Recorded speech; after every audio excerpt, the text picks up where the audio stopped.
ሰላም ጤና ይስጥልን አድማጭ ተመልካቾቻችን ከቶፕ ኒውስ ኔትወርክ ዕለታዊ ዜናዎችን ይዘን ቀርበናል። በቅድሚያም ማርዕስቶቹ። የአዲስ አበባ ገቢዎች ቢሮ በመንፈቅ ዓመት ውስጥ ከ6.4 ቢሊዮን ብር በላይ የግብር ዕዳ መሰብሰቡን ገለጸ። የፕሪቶሪያ የሰላም ስምምነትን የሚከታተል ጨምሮ 7 ቋሚ ኮሚቴዎች መቋቋሙን ተነገረ። አምነስቲ ኢንተርናሽናል ከ600 በላይ የኤርትራ ስደተኞች ከኢትዮጵያ በግዳጅ እንዲወጡ መደረጉ እንዲወገዝ ጠየቀ። በወርቅ ማምረት ስራ ላይ የተሰማሩ የ32 አምራቾች ፈቃድ መሰረዙ ተነገረ። አዲስ ዓለም አቀፍ ኮንቬንሽን ማዕከል 28 ቢሊዮን ብር መፍጀቱ ተነገረ።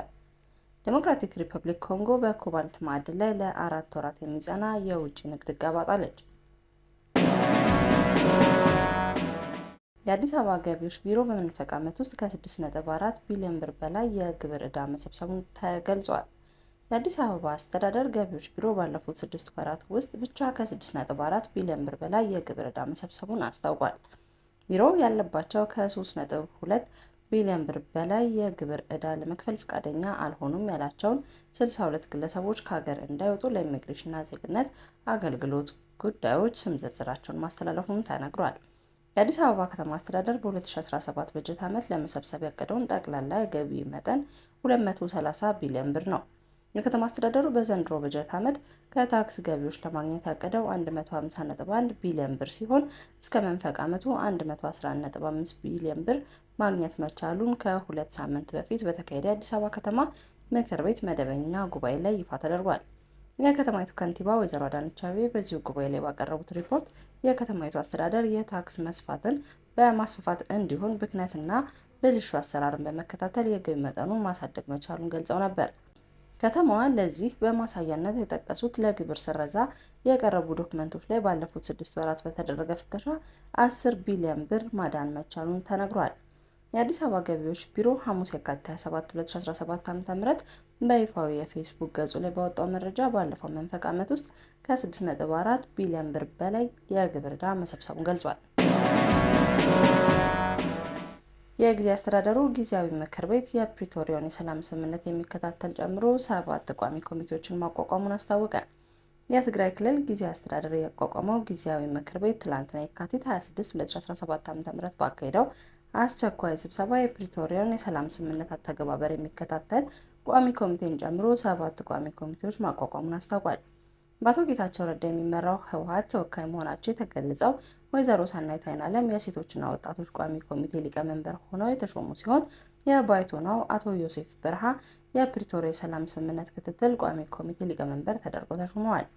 የአረና ፓርቲ አመራር የሆኑት አቶ አምዶም ገብረስላሴ የፍትህ ዲሞክራሲያይዜሽን እና ምርጫ ቋሚ ኮሚቴ ሊቀመንበር፣ የትግራይ ነጻነት ፓርቲ አመራሩ አቶ አለምሰገድ አረጋይ የማህበራዊ ልማትና መልሶ ማቋቋም ቋሚ ኮሚቴ ሊቀመንበር፣ የሳልሳይ ወያኔ አመራሩ አቶ አሉላ ኃይሉ የሀብትና ኦዲት አስተዳደር ቋሚ ኮሚቴ ሊቀመንበር ሆነው ተሹመዋል። አምነስቲ ኢንተርናሽናል ከ600 በላይ የኤርትራ ስደተኞች ከኢትዮጵያ በግዳጅ እንዲወጡ መደረጉ እንዲወገዝ ጠየቀ።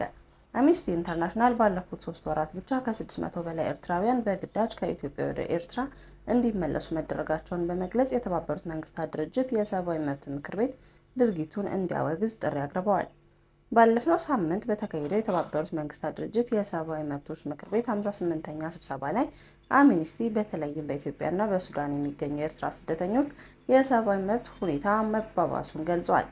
የሰብአዊ መብት ተሟጋች ድርጅቱ የተባበሩት መንግስታት ልዩ ሪፖርት ሰኔ 2016 ዓ.ም ባወጣው ሪፖርት በመጥቀስ በፈጥኖ ደራሽ ኃይሉ ቁጥጥር ስር ባሉ አንዳንድ የሱዳን አካባቢዎች ያሉ የኤርትራ ስደተኞች በተለይም ሴቶችና ልጃገረዶች ላይ ጥቃት ተፈጽሟል ብሏል። አክሎም ነሐሴ 2016 በቱርክ በግዳጅ ወደ 180 የሚጠጉ ኤርትራውያን ወደ ሀገራቸው መመለሳቸውና ይህም ጥበቃ የማግኘት መብታቸው የተጣሰ ነው ብሏል። በተጨማሪም አምነስቲ በኢትዮጵያና በኤርትራ ባለስልጣናት መካከል ውጥረት እየጨመረ በመምጣቱ የኤርትራ መንግስት ወታደራዊ እንቅስቃሴ እንዳጠናከረ የመገናኛ ብዙሃን ዘገባዎችን በመጥቀስ ገልጿል።